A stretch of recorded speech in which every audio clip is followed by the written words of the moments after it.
With all this talk about central bank digital currency, digital dollar, as well as the whole Bitcoin crypto craze, we're currently in an environment now where there's a lot of excitement as well as a lot of concern. And I think we're here not by coincidence, but by design. And in this video here, I'm going to try to lay out my viewpoints on how I think that came about. And if I'm anywhere near correct, it looks like everything we're experiencing now is this current monetary world order going in a full circle from the physical to the digital. Let's talk about this.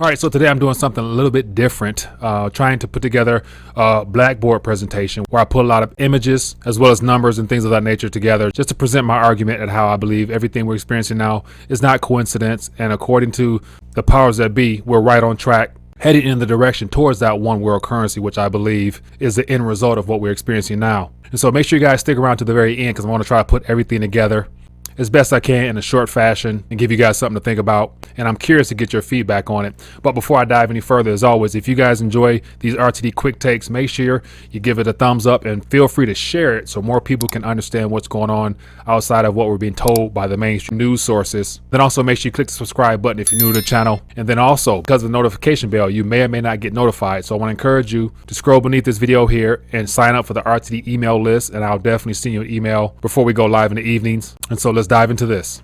So here on the screen here is a quote from Mayor Rothschild. And as I stated earlier, I believe everything we're experiencing now happens to go back a long way, well before now. And just to give you an idea, it says, "Let me issue and control a nation's money, and I care not who writes the laws." And so everything we're experiencing now, in my personal opinion, is not about politics. It's about who issues the nation's money. And I'm going to share with you some graphs here to give you the historical aspects of how this statement here plays into this current transition to this digital world. And I'll be curious to get your thoughts on that. So as you can see on this visual aid here, this is something I put together quite some time ago, but I think it's relevant and worth bringing out to your attention now because it gives a historical account of how we arrived at this current point with the current money issue we're facing here in this country. And a lot of it has to do with the origins of our current monetary system. And so as you guys can see on the screen here, it says the changing forms of America's money. And the best thing about this is once you understand the history of this country and our money, where we're at now, why we're in these issues, and where they're trying to take us. And so according to this chart here, as you guys can see, I took it back to 1850s, around that time frame there. And you can see at that time, it was about 60-40 split. We had backed paper and gold and silver at about 60% in circulation. And to give you an idea what that looks like, I actually put some on the screen right here so you can see it for yourself. And so these are demand notes or paper that was actually backed by metals at that current time frame. And then if you scroll over here to the next one, you'll see legal tender notes, which was basically unbacked paper. And that came about after the whole Civil War time frame. And then to go back to this chart here, as you guys can see, as time went on, our money supply changed. Government grew, debt grew, you name it. So we went into the 1900s with 30% unbacked paper, 40% backed, and then of course gold and silver. So we went from 60% down to 30%, all within a couple of decades there. And then, of course, came the Federal Reserve. And so the Federal Reserve, to save you all the historical aspects, that's our third bank that we're currently on now. It can be linked back to the Rothschilds in that statement that I started off with. And then from the early 1900s up into the 1950s or so, you can see it became less physical in the form of real sound money and gold and silver into backed paper and unbacked paper. And to give you another idea of what that looks like here on the top of the screen here, as you guys can see, I put some notes up here where we got the Federal Reserve note in 1918. We got the gold certificate here from 1922. We got the silver certificate from 1928. And then, of course, the Treasury note, which was a non-interest bearing note that Uncle Sam issued directly. And so we had some varieties back in that time frame, of which 2 of these were redeemable for metals and 2 are not. And then, of course, as we move further up this time scale here, and of course, a lot of things happen in between, but you can see here the introduction of electronic currency. And that's when the entire game changed. After 64, silver was removed. After 1933, gold was removed. Sound money was no longer an equation. We were stuck with unbacked paper, which is about 40% in the 1990 time frame. And the electronic currency, which is basically ones and zeros on computer screens at commercial banks, was about 60% of the total money supply that we were utilizing in the earlier time frame. And then, of course, after 1970, the gold window was removed and everything became solely fiat based. And here we are today, approximately 98% electronic currency and at best unbacked paper currency, perhaps 2%. And this is just a quick synopsis of what has transpired over the last 100 years since the Federal Reserve has been in operations. But the Federal Reserve system, linked back to the Rothschild family, it has ran its course. And at this current moment, due to this current pandemic and all the trillions of dollars being brought into existence to try to cover this current debt crisis we're in now, we've reached the end of this current fiat currency central bank controlled system. And now it's time for a shift, as we're witnessing now. So at this current moment, this is what we've been left with. Unbacked Federal Reserve notes and electronic bank ledgers on the commercial banks' computer servers. And it's becoming hard for the governments to continue to expand the monetary base at a time where people are not consuming as much. People are not taking out loans as much. So the current monetary base is not expanding fast enough to try to cover for all the debts that's being created out there, because at this current moment, the system has ran its course. So that's why we're now in the phase where they're trying to rebrand the dollar, i.e. take it from electronic currency, which is basically electronic banking ledger, and transfer the power into their own hands, i.e. the central bank hands, with this whole digital dollar push. So the question is, where are they trying to take us? And we all know from mainstream media right now, we're hearing a lot about the digital dollar. So based upon its prior history of our currency, having gone from physical gold and silver all the way to electronic currency, the Federal Reserve System is now trying to evolve and remove the remaining physical currency out of the people's hands and transfer everything solely to a centrally controlled digital network owned and operated by the Federal Reserve System directly, without even needing the commercial banks, their old outdated debit and credit banking ledgers. So where are they taking it? So every time we cut on in the news nowadays, it looks like, to talk about the digital dollar, Federal Reserve, they've now made it priority to begin investigating. And where I mentioned in prior videos that it's already done, in my personal opinion, here's some articles here that I grabbed to really highlight their sense of urgency to try to get this digital dollar project out in the streets and into people's digital phones. It says the Fed is looking carefully at issuing a digital dollar. Chairman Powell tells Congress. And then Yellen backs the research on the use of a digital dollar. And then the question is, what will the digital dollar bring to the wider world?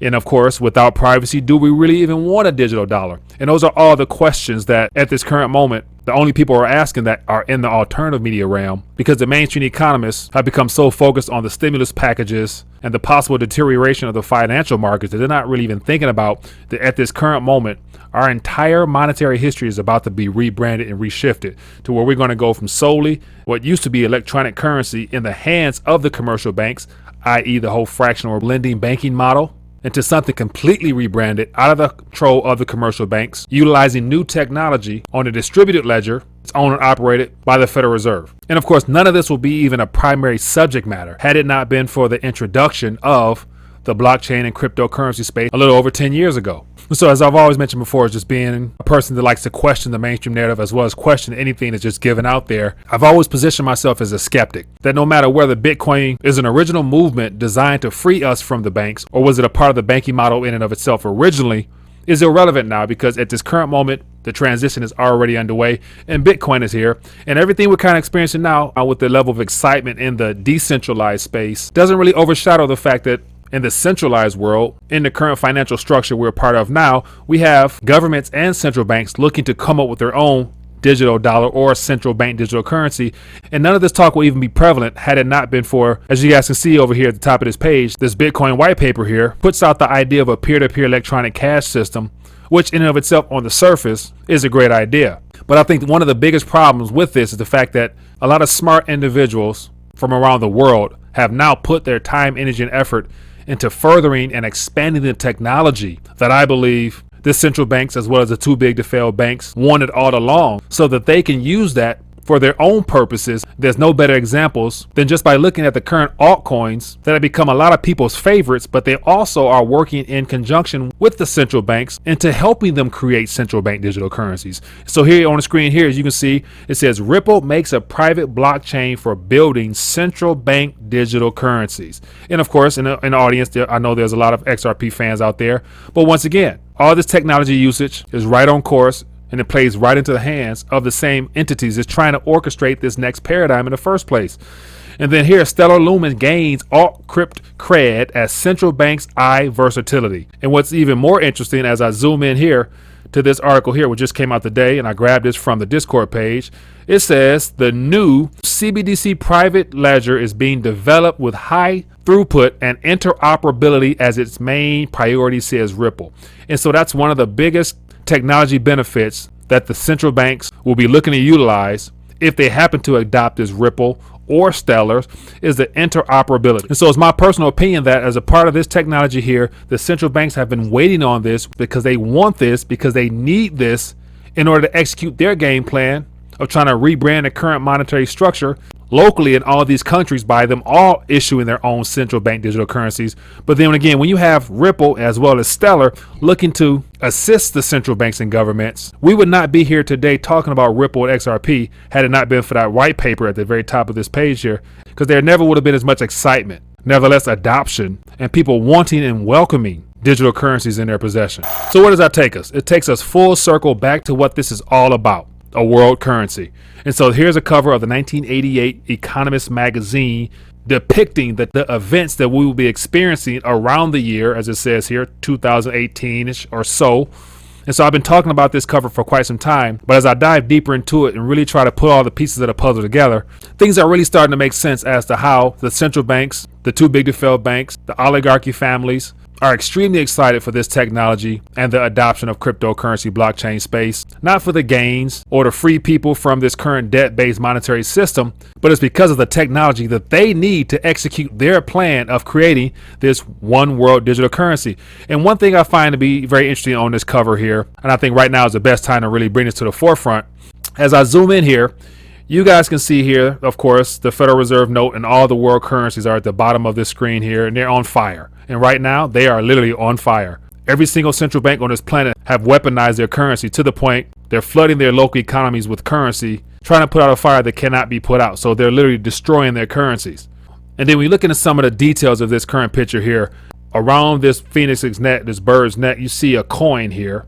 And of course, we all talked about how in the blockchain crypto space, they are known as coins. And then when you factor in the digital aspect of things, we all could tell that this was going towards a coin-based approach or a digital coin type of approach. What I find the most interesting is this. If you look around the phoenix and look at the neck, and you look at this symbol right here, does that look familiar at all to any of my crypto people out there?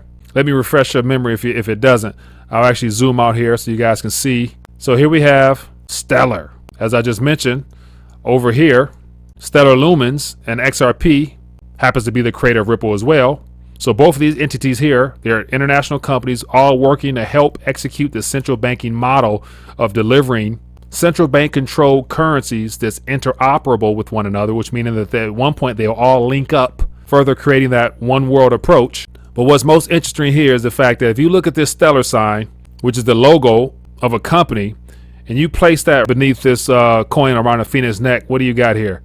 Those symbols look mighty similar. But once again, this is some interesting stuff I wanted to put together in this format here. But yet, Economist magazine, we were told about this time frame over 30 years ago that in this current moment, we will be discussing a new form of currency. And here we are, central bank digital currencies here in the US, i.e. digital dollars. And then we have the blockchain space that's thriving right now, working in conjunction with the central banks and governments to execute their plan. Could it be any better for these guys? You let me know. So here's a couple articles here that I pulled out. It says 30 years from now, Americans, Japanese, Europeans, and people in many other rich countries and some relatively poor will probably be paying for their shopping with the same currency. Prices will be quoted not in dollars, yen, or Deutschmarks, which are no longer in existence, but in, let's say, the Phoenix, or whatever else we want to call it. The Phoenix will be favored by companies and shoppers because it will be more convenient than today's national currencies, which by then will more than likely not even be worth anything. And so to bring everything full circle, back to the origin of this entire monetary system and how everything appears to be on track according to the way that it was initially planned by those that's overseeing this current monetary reset. And so here's some actual information about the Economist group or the creators of the Economist magazine.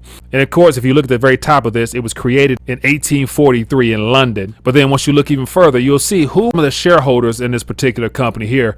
And of course, it happens to be Rothschild. And so this goes back to my initial statement that I made at the very beginning of this. Let me issue and control a nation's money, and I can care not who writes the laws. So as I conclude this, basically, as you guys can see here, I put together a good amount of information here just to share my 2 cents as to how we're in this current moment by design with all this digital dollar central bank talk as well as crypto space. Because based upon that statement from Mayor Rothschild and the information we were told on the 1988 Economist cover, everything appears to be lining up quite well with the central banks and governments excited themselves for the technology that has been created by the free market and how they are now going to use that technology for themselves. You have some people excited because they think they're going to profit off of this transition, But in actuality, this plan is fully executed. As you see, it went full circle from Granddaddy Rothschild several hundred years ago. It still looks like the same people who have been in control of the monetary system are still in control and steering the ship towards this digital world. So I thought I would just put this together. I'm curious to hear what you think. Where did I miss it? Where did I get it wrong? Feel free to let me know. Anyway, looking forward to bringing you more of these RTD quick takes. If you enjoyed it, give it a thumbs up, hit that subscribe button, share this so more people can find out what's going on, because this is stuff you definitely don't learn in school. See you later.